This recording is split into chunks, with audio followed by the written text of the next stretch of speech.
राधे राधे दोस्तों। क्या आप जानते हैं कि इस ब्रह्मांड में एक ऐसी भी जगह है जहाँ साक्षात भगवान श्री कृष्ण आज भी 7 साल के बालक के रूप में निवास करते हैं। दोस्तों, मैं इस वक्त खड़ा हूँ पावन गोवर्धन धाम के मुख्य प्रवेश द्वार दानघाटी मंदिर के सामने। यह वह पवित्र भूमि है जहाँ कलयुग के राजा हमारे गिरिराज जी महाराज विराजमान हैं। परिक्रमा स्टार्ट करने से पहले हम दानघाटी मंदिर के सामने बने महा आरती स्थल पर भगवान श्री गिरिराज जी की हम आरती करेंगे।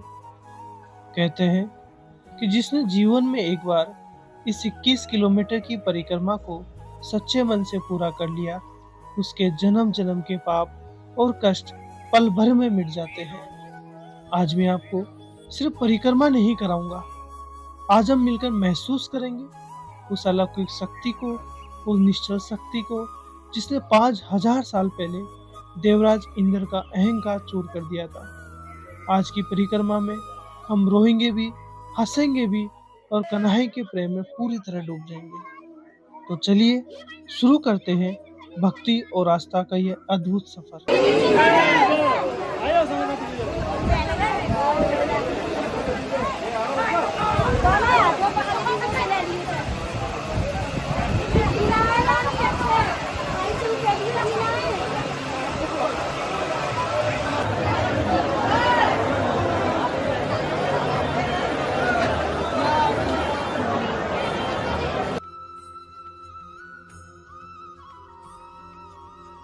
दानघाटी आज से 5000 साल पहले इसी जगह पर हमारे साक्षात ठाकुर जी ग्वाल बालों के साथ मिलकर गोपियों का रास्ता रोक लिया करते थे।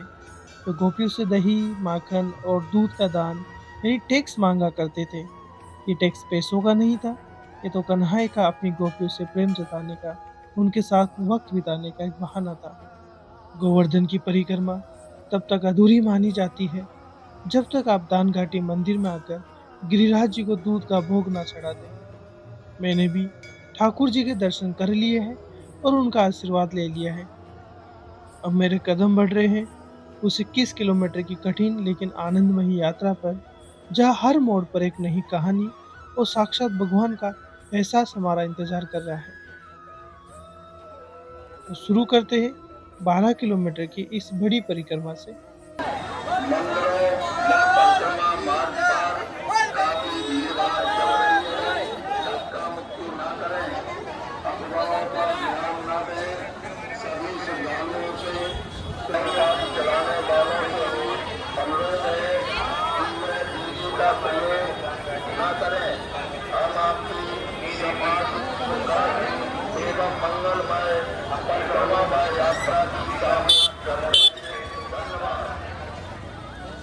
सज्जनों से निवेदन है कि राधे राधे श्याम मिला दे, राधे राधे श्याम मिला दे। गुरु पूर्णिमा के आशीर्वाद से, गुरु जी की कृपा से सभी भक्तजन राधे राधे बोले। राधे राधे श्याम मिला दे, राधे राधे श्याम मिला दे, राधे राधे श्याम मिला दे। गुरु जी अगर आप इस वक्त अपने घर बैठकर ये वीडियो देख रहे हैं तो यकीन मानिए ये सिर्फ एक वीडियो नहीं है, ये गिरिराज महाराज का बुलावा है आपके लिए। अपनी आंखें बंद कीजिए, इस माहौल को महसूस कीजिए और मेरे साथ पुकारिए। हौले हौले कदम बढ़ाए जा, राधे राधे गाए जा। लोग कहते हैं 21 किलोमीटर नंगे पैर चलना नामुमकिन है, लेकिन सच बताऊं, ये रास्ता पैरों से नहीं सांसों से तय होता है।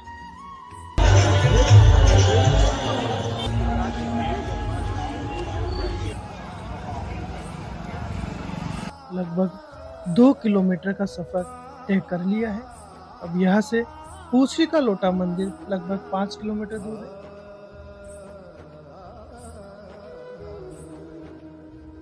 तो परिक्रमा मार्ग की सबसे खूबसूरत बात जानते हैं क्या है?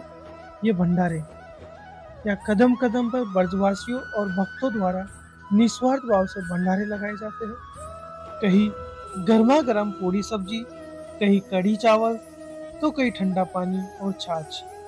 ब्रज में मान्यता है कि कौन न भूखा सोए, ब्रज के राजा के राज में।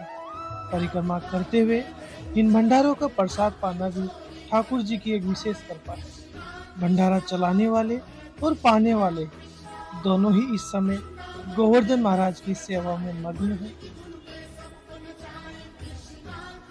जो करल जरा शो तेरी शक्ल दिखा दे वही छोरी तेरी शक्ल दिखा दे वही छोरी।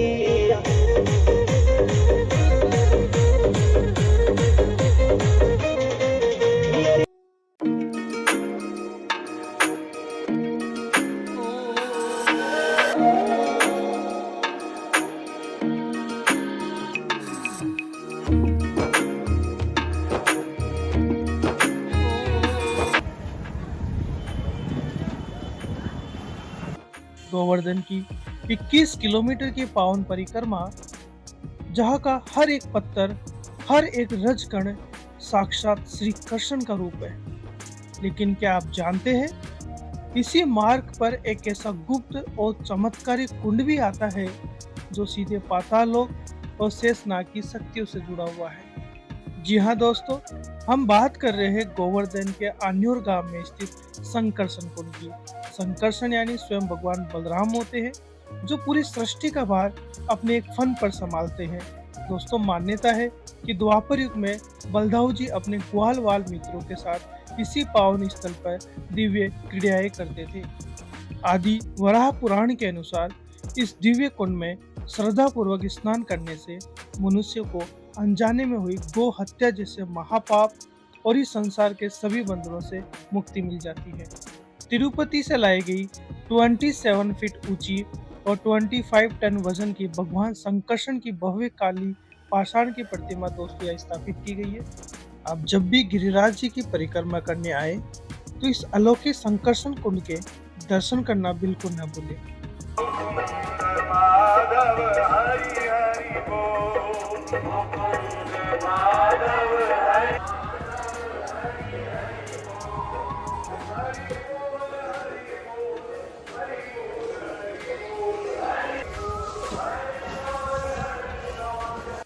गोवर्धन की पावन परिक्रमा में करीब 4 किलोमीटर का सफर तय करने के बाद अब हम पहुंच चुके हैं ब्रज के सबसे चमत्कारी और ऐतिहासिक स्थलों में से एक गोविंद कुंड पर। ये सिर्फ एक जल कुंड नहीं है, बल्कि ये गवाह है ब्रह्मांड के सबसे बड़े अहंकार के टूटने का और एक ऐसे नाम के जन्म का जिसे आज पूरी दुनिया बचती है।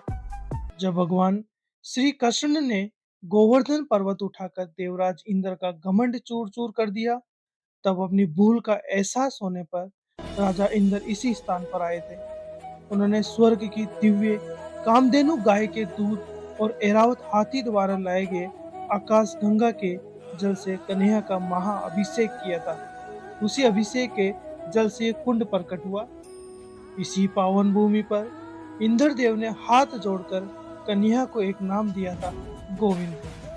16वीं सेंचुरी में स्वयं चैतन्य महाप्रभु और महाप्रभु वल्लभाचार्य जी ने इसी कुंड के तट पर बैठकर कठिन तपस्या की थी और ब्रज की भक्ति का पुनरुद्धार किया था। गोविंद कुंड के पावन जल को प्रणाम करने के बाद अब हमारे कदम बढ़ रहे हैं ठीक सामने स्थित श्री गोविंद देव जी मंदिर की ओर।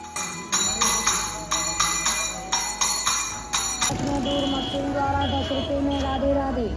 आइए पैरों की थकान 1 मिनट में दूर मशीन द्वारा 10 रुपए में राधे राधे। आइए पैरों की थकान 1 मिनट में दूर मशीन द्वारा 10 रुपए। ये पेंटिंग्स साक्षात ब्रज की आत्मा है। इन दीवारों पर कन्हैया की बाल लीलाओं से लेकर राधा कृष्ण के निश्चल प्रेम और गोपी ग्वालों के साथ उनकी दिव्य क्रीड़ाओं को इतने सुंदर रंगों में उकेरा गया है। परिक्रमा करने का असली आनंद यही है, आप सिर्फ चलते नहीं हैं, बल्कि हर कदम पर श्री कृष्ण की लीलाओं को अपनी आंखों से जीते हैं। अगर आप भी कभी गोवर्धन परिक्रमा पर आए तो जल्दबाजी में सिर्फ निकलिएगा मत। इन खूबसूरत पेंटिंग को निहारते हुए इनके पीछे की कहानी को महसूस करते हुए आगे बढ़िएगा। गोवर्धन परिक्रमा में राजस्थान के बॉर्डर के पास एक ऐसी रहस्यमयी जगह है जहाँ पानी की बूंद बूंद में साथ श्री राधा कृष्ण का पिघला हुआ रूप बहता है। दोस्तों, यह है नवल कुंड और अप्सरा कुंड। द्वापर युग में जब इंद्रदेव ने कन्हैया से क्षमा मांगी थी, तो स्वर्ग से आई अप्सराओं ने इसी स्थान पर आकर ऐसा दिव्य नृत्य किया कि इस कुंड का नाम ही अप्सरा कुंड पड़ गया। लेकिन इसके पीछे का एक असली रहस्य इससे भी कहीं ज्यादा गहरा है। ब्रज के संत बताते हैं कि एक बार रासलीला के दौरान राधा और कृष्ण एक दूसरे के प्रेम में इस हद तक डूब गए थे कि वह पिघलकर जल बन गए। लेफ्ट साइड का यह अप्सरा कुंड साक्षात श्री राधा जी का विलीन रूप है और राइट साइड का ये नवल कुंड स्वयं नवल किशोर श्री कृष्ण का स्वरूप है। अगर आप गोवर्धन परिक्रमा में पूछरी का लोटा बाबा मंदिर आ रहे हैं, तो उससे ठीक पहले पड़ने वाले इन जुड़वा कुंडों के दर्शन करना बिल्कुल मत भूलना। दोस्तों, अब जरा दर्शन कीजिए कन्या के उस परम सखा के, जिन्होंने अपने मित्र के प्रेम में सदियों तक अंजल त्याग दिया। कहा जाता है कि जब भगवान श्री कृष्ण ब्रज छोड़कर मथुरा जा रहे थे, तब उनके जाने के दुख में बाबा लोटा यही धरने पर बैठ गए। यानी उन्हें रोकने की बहुत कोशिश की, लेकिन बाबा ने ठान लिया था कि जब तक कन्या लौटेंगे नहीं, वे एक निवाला भी नहीं खाएंगे। लोटा बाबा के इसी अटूट प्रेम को देखकर स्वयं भगवान श्री कृष्ण ने उन्हें वरदान दिया था कि तुम इस परिक्रमा के कोतवाल कहलाओगे। जो भक्त गिरिराज जी की 21 किलोमीटर की परिक्रमा लगाएगा, उसकी परिक्रमा की गवाही यहाँ पूछरी में आकर ही पूरी होगी। यही कारण है दोस्तों, हर परिक्रमार्थी यहाँ आकर बाबा के दरबार में माथा टेकता है और कहता है, लोटा बाबा हमारी परिक्रमा की गवाही लिख देना।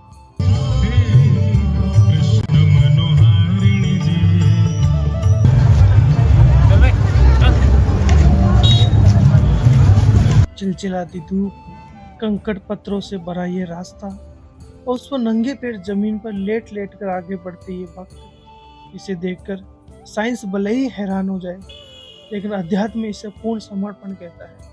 इसे दंडवत परिक्रमा कहते हैं। एक एक कदम आगे बढ़ने के लिए पूरे शरीर को इस पावन रज में सौंप देना पड़ता है। तेरे दर पे सर झुकाना, मुझे रास आ गया है। तेरे दर पे सर झुकाना, मुझे रास आ गया है। तेरे दर पे सर झुकाना, मुझे रास आ गया है। तेरे दर पे सर झुकाना, मुझे मिल गया पुजारी, मुझे मिल गया पुजारी, मुझे मिल गया ठिकाना, मुझे मिल गया पुजारी, मुझे मिल गया ठिकाना, मुझे मिल गया पुजारी, मुझे मिल गया ठिकाना, मुझे रास आ गया रे, तेरे दर पे सर झुकाना।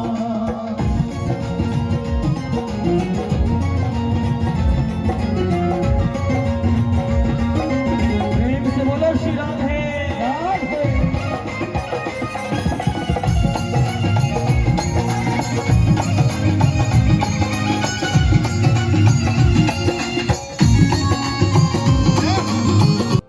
हो जाइए तैयार ब्रज के उस सबसे जादुई और चमत्कारी स्थान के दर्शन के लिए, जहाँ 5000 साल पहले स्वयं साक्षात भगवान श्री कृष्ण ने प्रकट होकर कहा था, मैं ही गोवर्धन हूँ।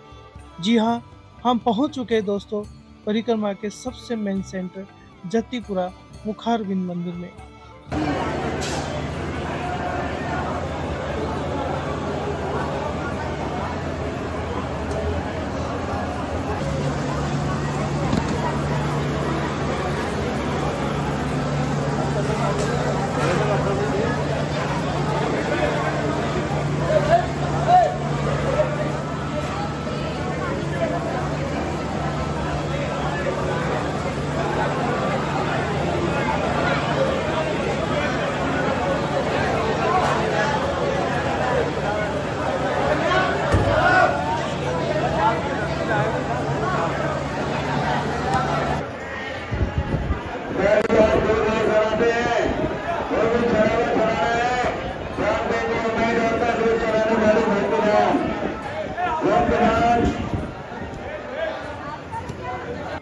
मेरे पीछे आप देख सकते हैं दोस्तों, काफी भीड़ यहाँ पर रहती है।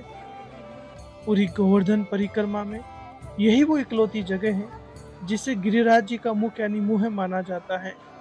द्वापर युग में सभी ब्रजवासियों ने 56 भोग तैयार किए, तो कन्हैया ने इसी स्थान पर एक विशाल रूप धारण किया और अपने इसी मुख से सारा भोग ग्रहण किया।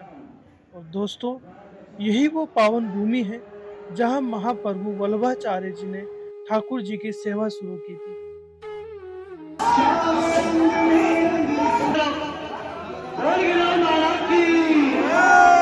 जतीपुरा मुखार बिंद के ठीक पीछे गोवर्धन पर्वत के ऊपर बसे इस गुप्त रास्ते से जब आप आगे बढ़ेंगे तो आप इतिहास के उस पन्ने पर पहुंच जाएंगे जहां से पुष्टि मार्ग की शुरुआत हुई थी। हम जा रहे हैं प्राचीन श्रीनाथ जी के मंदिर के दर्शन करने।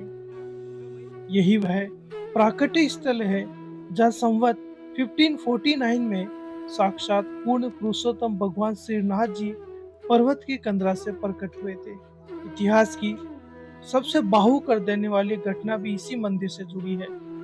औरंगजेब के आक्रमण का जब खतरा बढ़ा तो ठाकुर जी की सुरक्षा के लिए यहाँ के गोस्वामी बालक उनके मूल विग्रह को एक रथ में विराजमान करके यहाँ से राजस्थान ले गए, जिन्हें आज पूरी दुनिया नाथ द्वारा के श्रीनाथ जी के नाम से पूजती है। यहाँ से आपको साक्षात गिरिराज जी के दर्शन होते हुए दिखाई दे रहे हैं। वीडियोग्राफी आप बिल्कुल भी नहीं कर सकते हो।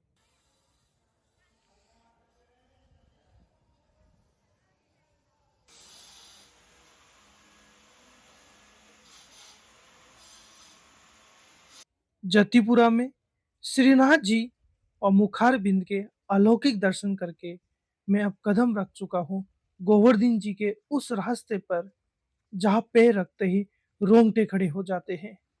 दोस्तों, यह है गोवर्धन परिक्रमा का वो कच्चा रास्ता जिसे बहुत कम लोग पूरी तरह समझ पाते हैं। क्या आप जानते हैं, कलयुग के इस कंक्रीट के दौर में भी इस मिट्टी के रास्ते पर कदम रखते ही आप सीधे 5000 साल पुराने द्वापर युग के रहस्यमय जंगलों में प्रवेश कर जाते हैं। इस क्षेत्र को कदम वन और शास्त्रों में काम्य वन के उपवनों का क्षेत्र कहा जाता है। दोस्तों, द्वापर युग में यह पूरा इलाका इतना घना था कि यहाँ सूर्य की किरणें भी धरती को नहीं छू पाती थी। इन्हीं वनों में कन्हैया अपनी गैया चराते थे और ग्वाल वालों के साथ लुका छिपी खेलते थे। आज भी इन पेड़ों की बनावट को आप देखिए, ऐसा लगता है जैसे ये पेड़ आज भी कान्हा की प्रतीक्षा में झुके हुए खड़े हैं। इस कच्चे रास्ते का सबसे बड़ा सस्पेंस क्या है, क्या आप जानते हैं? ब्रज के संतों का मानना है कि शांत और रेतीले मार्ग पर आज भी कई सिद्ध संत, गोपियां और आदर्शी आत्माएं कनक परिक्रमा करती हैं। कई बार रात के सन्नाटे में यहाँ से गुजरने वाले भक्तों को हवा में पायल की छन छन, बांसुरी की गूंज और राधे राधे के धीमे स्वर सुनाई देते हैं। जैसे जैसे हम इस वन मार्ग में आगे बढ़ रहे हैं, हमारे साथ साक्षात गोवर्धन पर्वत भी चल रहे हैं। गोवर्धन पर्वत साक्षात गोलोक धाम से धरती पर आए हैं। जब महर्षि पुलस्त्य ने इस हर रोज एक तिल के बराबर घटने का श्राप दिया तो पर्वतराज दुखी हो गए। लेकिन भगवान श्री कृष्ण ने कहा था, कलयुग में जो इस कच्चे रास्ते की धूल अपने माथे पर लगाएगा उसे साक्षात मेरे धाम में जगह मिलेगी।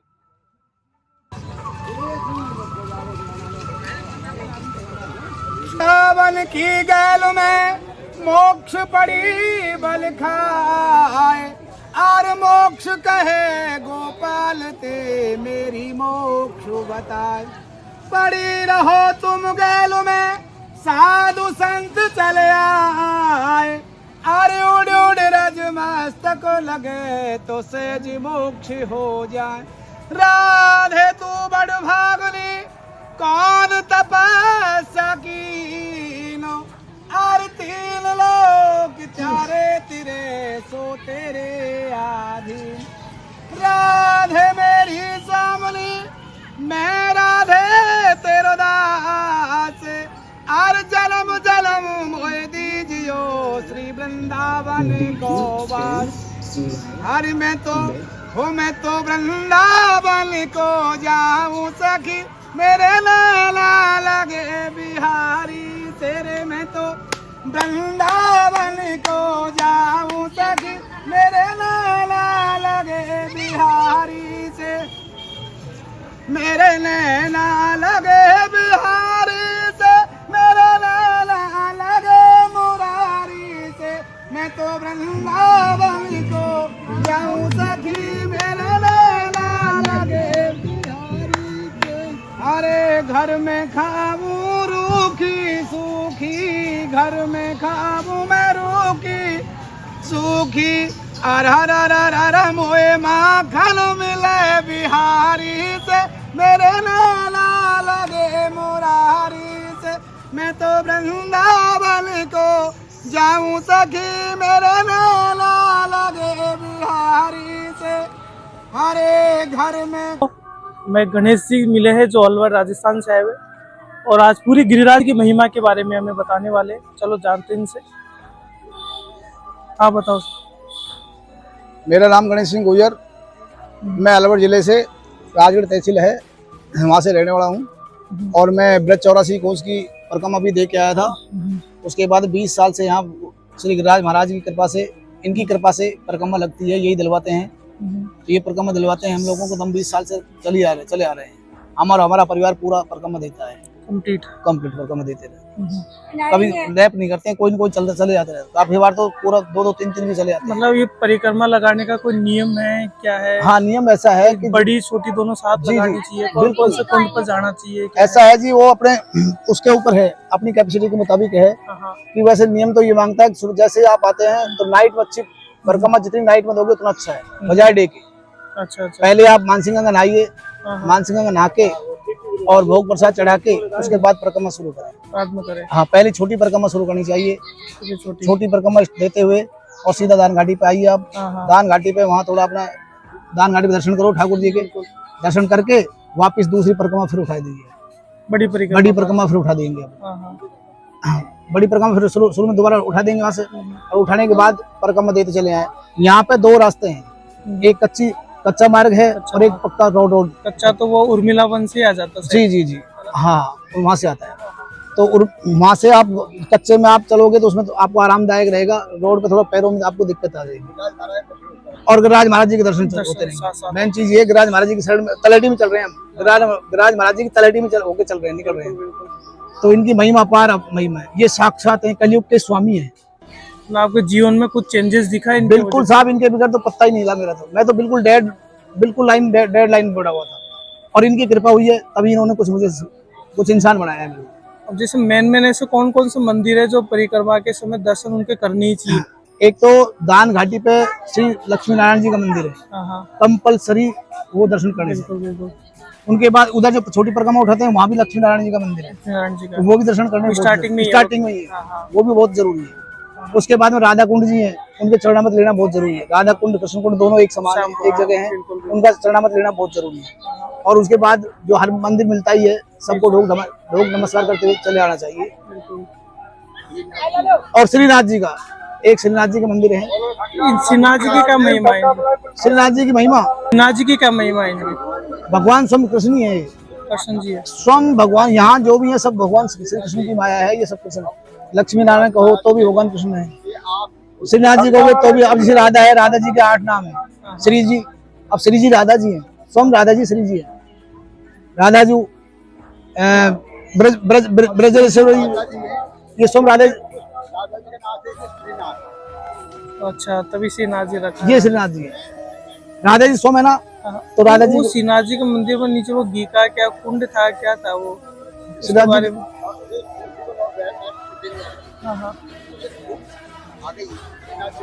ये रहेगी पीछे, वही अभी छोड़ गए हैं। उसी लोटे पे से चलते ही जैसे देख कर मैं उसी का लोटा भी जाता रहा हूँ। फिर मुखारबिंद आएगा। ये मेन पूजा तो यहाँ हुई थी, मेन पूजा जो थी भगवान कृष्ण जी पूजवाया था वो ये थी, जहाँ से ये उठाया। इंद्र का मान भंग किया था, इंद्र की पूजा खत्म की थी, स्वयं भगवान पूजे थे, तो इनकी पूजा करवाई। तो ये मुखारबिंद पर जो प्रतिमा है, मतलब जो है जी, वो साक्षात ही प्रकट हो रखे हैं। जी, वही है ना, बनाए हुए। पूजा मत करो और ये अपने देते हैं इनको। ये भगवान ये गिरिराज महाराज बोलो। आया है सब ब्रजवासी इकट्ठा होकर जा जगह पर भोग लगाए उन्होंने, और जाको जब अभिषेक करे उन्होंने पोलो को वासी ने, गोकुलवासी ने, ये ब्रजवासी ने, तो खूब भी उन्होंने गया अभिषेक बहुत सारे फान हो रहे। अच्छा, मैं जैसे मैंने ये सुना है कि हनुमान जी हिमालय से वो लेकर आए थे। द्वापर की बात है, नहीं, वो लेकर आए थे। भाई ये गिरिराज जी यहाँ कैसे आए, ब्रज में कैसे आए? वो पूर्ण काम हो गया था सेतु का, हाँ, हाँ। सेतु बना के जल्दी जो लाए थे। त्रेता युग की बात है। हिमालय से लाने के बाद में जो भी काम वहाँ हो गया, वो जड़ी बूटी ली जी, उनको फिर इनको यही मतलब वही है ना ये? बस वही बात है। वो इसमें वो संजीवनी बूटी वगैरह जो सेतु बनावा के लिए ले जा रहा, खबर आ गई काम पूर्ण हो गो, हाँ। तुमने यहाँ रख दियो। सेतु नहीं बनवाया था क्या? हाँ। वहाँ छोड़ दिया, यहाँ भी रख दियो। इनको जरूरत पड़ी तो इनने मना कर, इन वहाँ से गए, उन्होंने मना कर दिया, यहाँ काम पूर्ण हो गया। तो बोले ये कैसे करे, मैं मुझे तुमने किसी का नहीं छोड़ा, ना वहाँ का छोड़ा ना तुमने यहाँ का छोड़ा मुझे। तब फिर भगवान ने खुद ये कही थी कि आपको उसी जगह द्वापर के अंदर, कलयुग के अंदर, जो आपको पूजो द्वापर में कलयुग के अंदर मैं आपको आपकी पूजा की जाएगी। हाँ, बोले मुझे छोड़कर भी नहीं है, लेकर भी आगे। हाँ, मतलब मैं अगले जो युग होगा उसमें आपकी महिमा बढ़ेगी। महिमा आपकी नहीं बढ़ा दूंगा, सब संसार है। भगवान राम ने कही थी ये बात इनसे। गिरिराज जी खुद भगवान श्री कृष्ण ही है जी, है? यस मैं जी।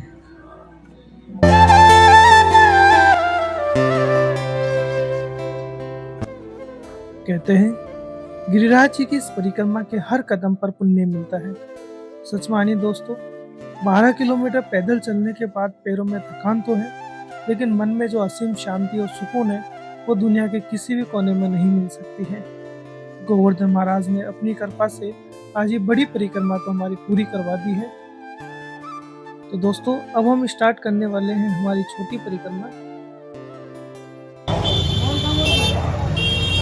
दोस्तों, हम आ चुके हैं श्री लक्ष्मीनाथ जी का मंदिर में, जहां ठाकुर जी के दिव्य दर्शन करके हम आशीर्वाद ले रहे हैं। दोस्तों, आपको बता दूं, लक्ष्मीनाथ जी के दर्शन के साथ ही यहाँ से शुरू होती है हमारी 9 किलोमीटर की छोटी परिक्रमा।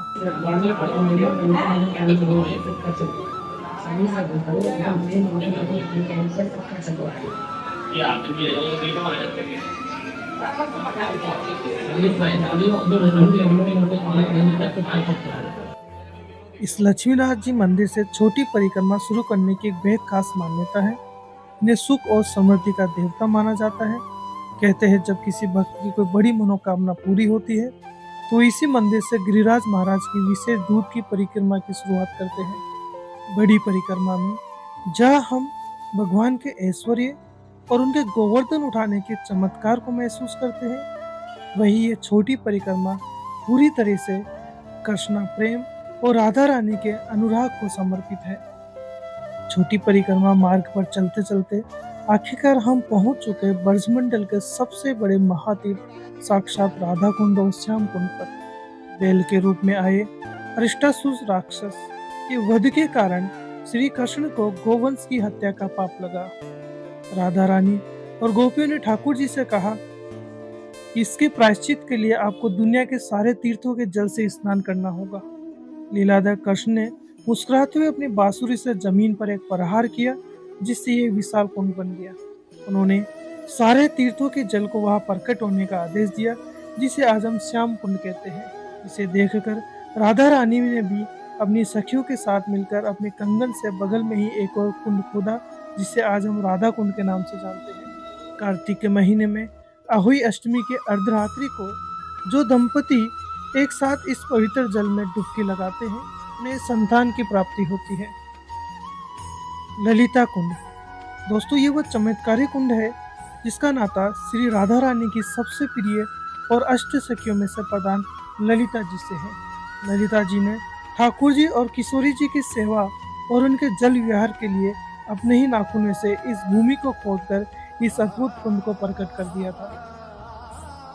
दोस्तों, ये समाधियां है द्वापर युग से लेकर आज तक के उन सिद्ध संतों, रसिक वैष्णवों और परम विरक्त बाबाओं की, जिन्होंने अपनी पूरी जिंदगी राधा कुंड की इस पावन मिट्टी में सिर्फ और सिर्फ राधे कृष्ण के नाम कीर्तन में बिता दी। इन्हें यहाँ इसलिए स्थापित किया गया ताकि मृत्यु के बाद भी इनकी आत्मा हमेशा इसी परिक्रमा मार्ग पर बनी रहे और यहाँ से गुजरने वाले हर भक्त के चरणों की धूल इन पर पड़ती रहे।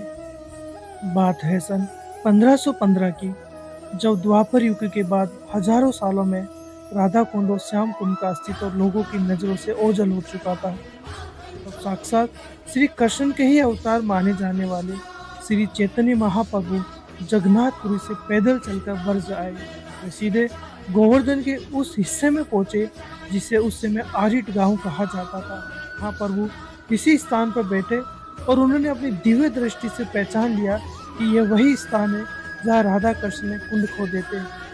पैदल चलकर यहाँ तक आने के बाद जब कुंड के घाटों तक जाने का रास्ता बंद मिलता है तो एक भक्त के दिल पर क्या गुजरती है, ये सिर्फ एक ब्रज यात्री ही समझ सकता है। लेकिन संतों का कहना है कि गिरिराज महाराज की इच्छा के बिना यह पत्ता भी नहीं हिलता। शायद ठाकुर जी की यही मर्जी है कि हम इस बार घाट पर न जाकर इस बंद चौकड़ से ही शीश झुकाकर राधा कृष्ण और ललिता सखी को याद करें। कुसुम सरोवर, जहाँ राधा कृष्ण की एक गुप्त प्रेम लीलाई हुई है। संतों के अनुसार श्री कृष्ण यहाँ राधा जी के बालों को फूलों से संवारा करते थे। भरतपुर के राजा सूरजमल ने अपनी माता और राजा जवाहर सिंह ने अपने पिता की याद में बनवाया था। लक्ष्मीनाथ जी के मंदिर से शुरू हुई हमारी छोटी परिक्रमा अब धीरे धीरे अपने अंत की ओर बढ़ रही है और हम आ पहुंचे हैं गोवर्धन के बिल्कुल केंद्र में स्थित पवित्र मानसी गंगा पर। एक बार नंद बाबा और यशोदा मैया गंगा स्नान के लिए हरिद्वार जा रहे थे। तब बालकृष्ण ने कहा था कि मैया आपको इतनी दूर जाने की क्या जरूरत है, सारे तीर्थों ब्रज में ही मौजूद है। वे नहीं माने तो ठाकुर जी ने अपनी महिमा और मन के संकल्प से साक्षात गंगा मैया को इसी गोवर्धन में प्रकट कर दिया, इसलिए इन्हें मानसी गंगा कहा जाता है। यही पर वो जगह है जहाँ इंद्र के कोप से ब्रज को बचाने के लिए साक्षात सुदर्शन चक्कर ने पहरा दिया था, जिसे आज हम चक्कर तीर्थ घाट कहते हैं।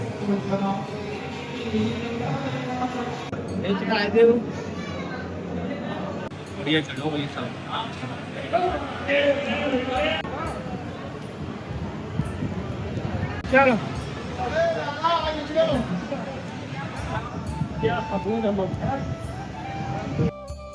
यह यात्रा सिर्फ एक ब्लॉक नहीं था, ये मेरी आत्मा का एक दिव्य सफर था।